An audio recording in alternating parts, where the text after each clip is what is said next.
Kumusta? Nahibulong baka usahay nga nganong ang sistema sa hustisya sa atong nasud murag kumplikado kaayo. Karon, atong susihon pag-ayo ang mga hagit na giatubang sa atong mga korte ug nano nga importante kaayo ni para sa matag usa ka nato. Magsugod ta sa usa ka pangutana nga murig simple ra. Pwede ba gyud sawayon sa usa ka abogado ang korte? Morag dali ra tubagon, no? Pero kining pangutana ha, mao gid ni ang sentro sa usa ka dakong dilema nga giatubang sa mga abogado sa Pilipinas adlaw-adlaw. Og dinhi na gid magsugod ang kalibog. Kay ang mga abogado naa sila sa tunga-tunga sa duha ka importanteng katungdanan.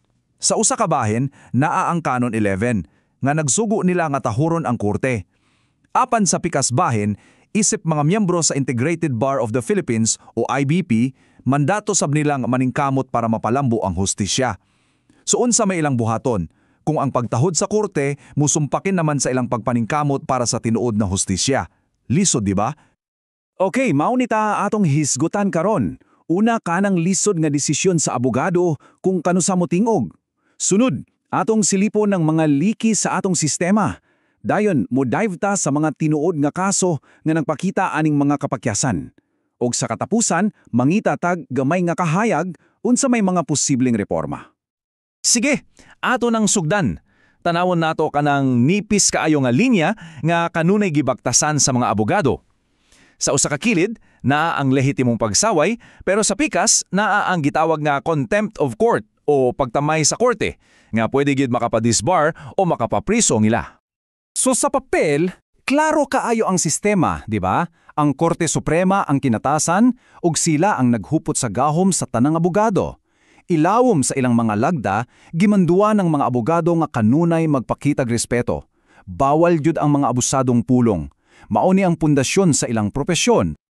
Pero, kaniyang nindot, ang Korte Suprema mismo ang niingon ani, miangkon sila nga ang mga huwes sama ra sa ubang opisyal sa gobyerno, dili exempted sa pagsaway. So giablihan nila ang pultahan para sa matinahurong kritisismo.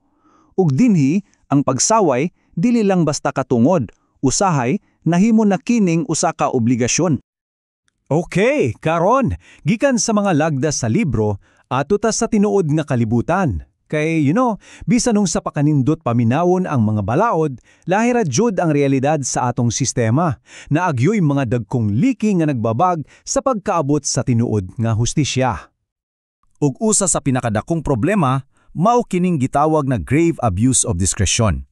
Sa simple nga pagkasulti, dili ni basta-basta nga sayop lang.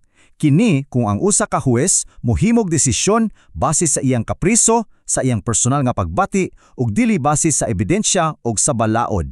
Kung may tabo na ganini, unsaon naman na lang pagpakahilom sa usa ka abogado, di ba? O kini, magmugna og usa ka murag domino effect. Kasagaran, ang problema magsugot pa lang sa investigasyon sa pulis. Kung defektoso na gani ang sinugdanan, ang tibuok kaso mahimong huyang kaayo. Og sa katapusan ang kaso madismiss, dili tungod kay inosente ang akusado, apan tungod kay ang sistema mismo ang napakyash. Imbis nga proteksyon, ang balawod nahimo na hinuong armas. Aron masulbad ni, naasay mga sugyot. Usa, ang paghimog Special Police Force para sa mga ahensya sama sa AMLC o COA para mas tutok sila sa mga komplikadong krimen sama sa money laundering o korupsyon. Laing sugyot, ang paghimog buhatan nga lahi sa Department of Justice aron mauy mo tan-aw kung naay igong basehanan ang usa ka kaso. Ang tumong, simple ra, likayan ang conflict of interest ug labaw sa tanan ang pagpanghilabot sa politika. Karon, dili na lang ta magteorya, tan-awon nato ang tinuod nga nawang aning mga problemaha.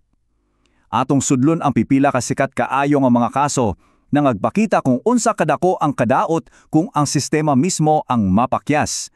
Sugdan nato sa usa ka kaso nga nakapaukay sa tibuog Pilipinas, ang Visconde Massacre. Usa ka brutal kaayo nga krimen, pero ang nahimong desisyon sa korte nagbilin na hinuon og mas daghan pang pangutana kaysa mga tubag. O paminawa niha, ang Korte Suprema mismo ang naingon niya ini sa ilang desisyon. Ang mga akusado na absuelto dili lang tungod sa questionabling testigo, apan tungod kay ang gobyerno mismo napakya sa pag-amping sa usa sa pinakaimportante unta nga ebidensya, ang DNA. Usa ka sayop sa proseso pero igo na aron mabungkag ang tibuok kaso. Sunod, duha ka kaso nga lahi kaayog istorya pero parehas sa problema.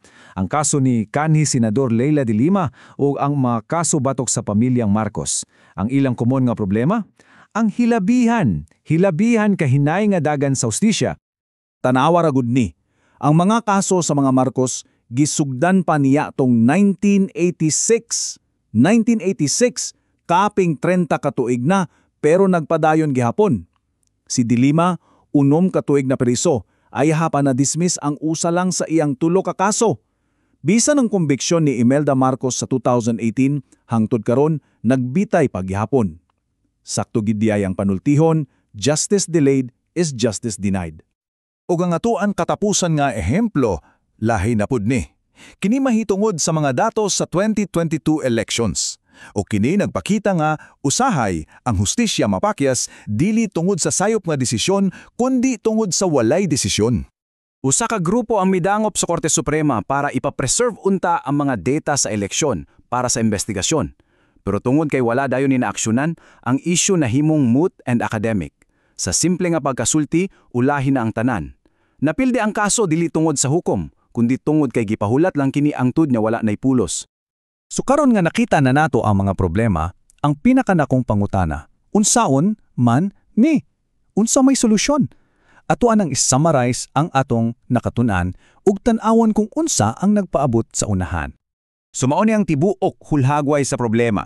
Nagsugod sa mga abogado nga glisod kung mutingog ba sila o dili. Musunod ang mga depektosong investigasyon nga muguba sa kaso gikan pa lang sa sinugdanan. Moabot ang katuigan bisan dekada sa paghulat sa hustisya. Ug sa katapusan, ang pagpakahilom mismo sa sistema ang mupatay sa paglaom nga naay manubag. Ug sa katapusan, ibili na ako ninyo kining pangutana. Kung ang sistema mismo ang gihusay, kinsa man ang angay nga mahimong huwes. Dili ni pangutana para lang sa mga abogado ug mga huwes. Para ni natong tanan, nga nagdammo og usa ka Pilipinas, di nang hustisya tinuod og makabuot sa tanan.